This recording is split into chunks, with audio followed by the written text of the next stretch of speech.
Sur ces terres, ces plantes à l'allure parfois étrange sont en train d'être scrutées, étudiées durant toute leur évolution. Nous voici dans l'une des pépinières de recherche de la RAGT. Les plantes y sont sélectionnées en fonction de critères précis que l'on va chercher à améliorer naturellement. Plus d'huile, plus de protéines, mais aussi une plus grande résistance à la sécheresse guide en ce moment les travaux.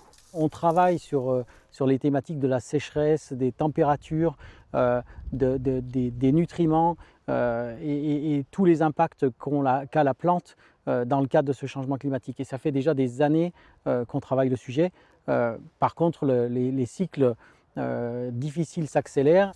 Le temps de la recherche, lui, ne raccourcit pas. Il faut entre 8 et 15 ans d'études pour homologuer une nouvelle variété. Ces différents sorgho cumulent des caractéristiques intéressantes pour l'avenir. Ils n'ont pas besoin d'être irrigués. Reste à choisir la meilleure variété et déjà à l'œil nu, on voit les différences. Celle-là, elle est plutôt, à mon sens, globalement assez bonne. Mais on voit bien que la tenue de tige n'est pas parfaite, mais on voit quelque chose d'assez bon. Et là, la variété d'à côté est encore améliorée sur ce critère-là. On voit des plantes très régulières. On voit que la plante n'a pas souffert, qu'elle a réussi à alimenter normalement ses grains. À quelques pas de ces champs expérimentaux se trouve la station de recherche. 40 personnes y travaillent.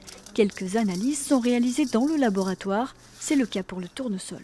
C'est des milliers de sachets qu'on évalue pour l'huile chaque année. Et chaque sachet représente une plante de tournesol. 200 nouvelles variétés sont homologuées chaque année par l'entreprise. Parmi elles, des semences désormais capables de s'adapter au changement climatique.